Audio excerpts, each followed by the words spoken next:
ছাত্ৰ-ছাত্ৰীসকল, অসমীয়া বিষয়ৰ এই ভিডিঅ'টোলৈ সকলোকে স্বাগতম জনাইছোঁ। আজি মই তোমালোকৰ পাঠ্যপুথিৰ অন্তৰ্গত দৃষ্টান্তৰ কবিতাটোৰ বিষয়ে আলোচনা কৰিব বিচাৰিছোঁ। কবিতাটোৰ কবি হ'ল হৰেকৃষ্ণ ডেকা। কবিতাটোৰ মাজলৈ যোৱাৰ আগতে আমি কবিজনৰ লগত অলপ পৰিচয় হৈ লওঁ আহা। হৰেকৃষ্ণ ডেকা জন্ম হৈছে 1943 চনত। তেওঁ অসমৰ এজন সুসাহিত্যিক বুলি ধৰা হয়। 1959 চনত তেওঁ মেট্ৰিক পাছ কৰি কটন কলেজত পঢ়িছিল আৰু গুৱাহাটী বিশ্ববিদ্যালয়ৰ পৰা 1965 চনতে ইংৰাজী বিষয়ত MA পাছ কৰিছিল।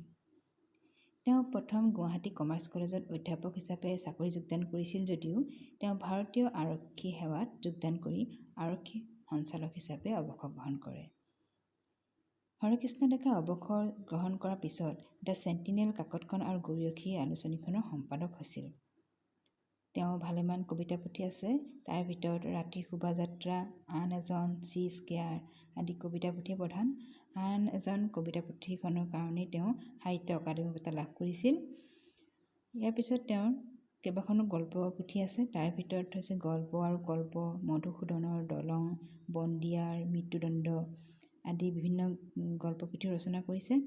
তাৰ ভিতৰত এই বন্দিয়াৰ গল্প পুথিখনৰ কাৰণে তেওঁ কথা বঁটা লাভ কৰিছিল আৰু তেওঁ প্ৰকাশ পোৱা উপন্যাস একমাত্ৰ এখন হ'ল আগন্তুক। ইয়াৰ বাহিৰেও তেওঁ কেইবাখনো পুথি অসমীয়া ভাষালৈ অনুবাদ কৰিছে। তেওঁ সাহিত্য অকাডেমি বঁটা লাভ কৰিছে 1987 চনত আৰু 1996 তেওঁ কথা বঁটা লাভ কৰিছিল আৰু 2010 চনত তেওঁ অসম উপত্যকা সাহিত্য বঁটা লাভ কৰিছিল। গতিকে এয়া হৈছে হৰেকৃষ্ণ ডেকা। এতিয়া আমি কবিতাটোৰ মাজলৈ যাওঁ। আমি জানো যে যুগ পৰিৱৰ্তনশীল, সমাজ পৰিৱৰ্তনশীল আৰু এনে পৰিৱৰ্তনবিলাকে মানুহৰ মনৰো পৰিৱৰ্তন ঘটায়।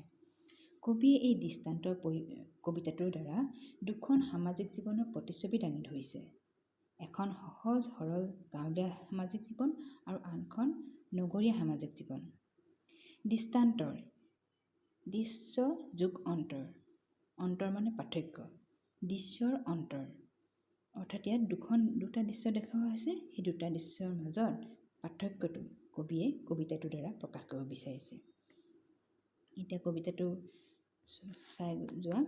মই কবিতাটোৰ লাইনকৈ পঢ়ি নাযাওঁ, তোমালোকে নিজেই পঢ়িব পাৰিবা। গতিকে খালি কবিতাটোৰ মাজত মই আলোচনাহে কৰিব বিচাৰিছোঁ। কবিয়ে 25 বছৰৰ আগতে এঠাইত এজন মানুহক লগ পাইছিল। কবিয়ে সেইটো ৰোমন্থন কৰি তেওঁ অনুভৱবিলাক ব্যক্ত কৰিছে। যি সময়ত কবিয়ে সেই মানুহজনক লগ পাইছিল তেতিয়া আলিবাটটো আছিল কেঁচা আৰু সময়টো আছিল গধূলি। এটা আলি কেঁকুৰি মানে হৈছে ভাঁজ, এটা আলিৰ মাজত থকা ভাঁজত কবিয়ে সেই মানুহজনক লগ পাইছিল। সেই মানুহজনে তেওঁৰ নঙলামুখৰ ওচৰতে বিচাৰি আছিল নিজৰ ঘৰৰ পদূলিটো। ঘৰটো আছিল এটা পঁজাঘৰ। পঁজাঘৰ মানে নিচেই সৰু ঘৰ, এটা জুপুৰি, আৰু তাত আছিল কেইজোপামান কাকিনি তামোল। আকাশধিয়াই অৰ্থাৎ বিৰাট ওখ ওখ কাকিনি তামোল আছিল। কাকিনি তামোল মানে ওখ পুৰণা তামোল গছকে বুজোৱা হয়। ঘৰৰ দাঁতিৰ কিছুমান আগলি বাঁহ আছিল আৰু আগলি বাঁহবিলাকৰ আগবোৰ হাউলি নমস্কাৰ ভংগীত আছিল। সেই নমিত মানে দু খাই থকা হাউলি আছিল আগলি বাঁহবিলাক। পূৰ্ণ জোনৰ লণ্ঠন পোহৰটো, লণ্ঠন মানে ফটফটীয়া, তেতিয়া সম্পূৰ্ণ জোন হৈ আছিলে। জোনৰ পোহৰ ফটফটীয়া জোনাক আছিল। সেই সময়তো মানুহজনে ঘৰটো বিচাৰি পোৱা নাছিল। কিয় জানানে? কাৰণ মানুহজন কুকুৰীকণা আছিল আৰু ওচৰত তেওঁ কোনো সাৰথিও নাছিল। সেই সময়ত কবিয়ে তেওঁক দেখি তেওঁ হাতত ধৰি তেওঁক আগুৱাই লৈ গৈছিল আৰু মানুহজনে সেই সময়ত কি কৈছে জানানে? বৰ শান্তিত আছোঁ এই প্ৰজাতিত। কবিয়ে এই কথাটো তেওঁ ৰোমন্থন কৰি কৈছে। এতিয়া আহিল আন এটা দৃশ্যলৈ। সেই একেডোখৰ ঠাইতেই কবিয়ে আজি আন এজন মানুহক পাইছে। সেই মানুহজন আছিল বৃদ্ধ আৰু তেওঁ নুৰ্য মানে কোজা, তেওঁৰ দেহটো আছিল কোজা। বয়সৰ চিন নোহোৱা হ'লে মুখত কিন্তু 25 বছৰ আগৰ হাইলাখ সাঁচ আছিল বুলি কৈছে। তেতিয়াহ'লে কি বুজিলা বাৰু? যে কবিয়ে যিজন মানুহ লগ পাইছে সেই মানুহজন সেই 25 বছৰ আগতে লগ পোৱা মানুহজন সেইজনেই।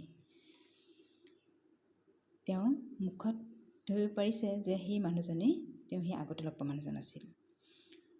7 মহলীয়া ঘৰৰ বাহিৰত তেওঁ ৰৈ আছিল। সেই ঠাইডোখৰ সেই সময়ত সম্পূৰ্ণ সলনি হৈ গ'ল। তেতিয়া তাৰ ওচৰত সেই প্ৰজাঘৰটোৰ ঠাইত আছিলে এটা 7 মহলীয়া ঘৰ আৰু ওচৰে পাজৰে কেইবাটাও অট্টালিকা, ইটোতকৈ আনটো চৰা, খুব ধুনীয়া ধুনীয়া অট্টালিকা। আৰু সেই সময়টো আছিল একেই, সন্ধ্যা ভগা, মানে ৰাতি হ'লগৈ। সেই সময়ত মানুহে সেই ঠাইডোখৰ পিয়াপিদি মানুহ ঘূৰি ফুৰিছে। কিন্তু সেই মানুহজনে চশমাৰ তলেৰে সন্দেহেৰে লেখকজনক সুধিলে, কবিজনক সুধিলে যে তোমাক কি লাগে ইয়াত? তোমাক ভাড়াঘৰ লাগে নেকি? এইখন কুবেৰৰ মহলা। কুবেৰ মানে কি জানানে? খুব ধনী মানুহ। এইখন কুবেৰ, ইয়াৰ প্ৰতিজন মানুহে কুবেৰ, তাৰমানে ইয়াৰ প্ৰতিজন মানুহে খুব ধনী। তুমি ইয়াত ভাড়াঘৰ পাবা জানো? আৰু পালেও তুমি ইয়াত শান্তিত থাকিব পাৰিবানে? কাৰণ ইয়াত মৰিলে দাহ কৰিবলৈ মানুহজন নোপোৱা। তাৰমানে ইয়াত মানুহ বহুত, কিন্তু ইয়াত তোমাৰ কাৰণে মানুহ নাই। যখৰ পোৱালিহঁতে কাক কোনে চায়? যখ মানে কৃপণ মানুহক কোৱা হৈছে। কবিয়ে কৈছে ইয়াৰ প্ৰতিজন মানুহে কৃপণ, গতিকে ইয়াত তুমি মানুহ নাপাবা।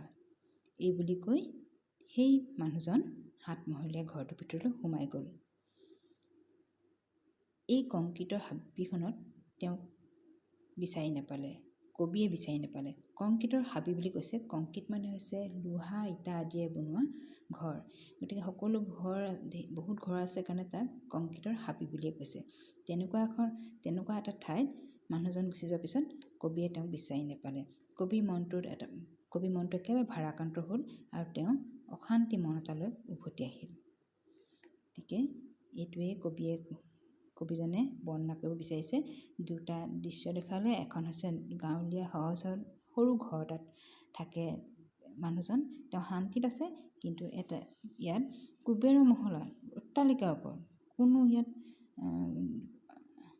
কোনো ইয়াত একো নাথাকা নাই, সকলো পাইছে, কিন্তু ইয়াত মানুহে ইজনৰ সিজনক খবৰ ল'বলৈ সময় নাই।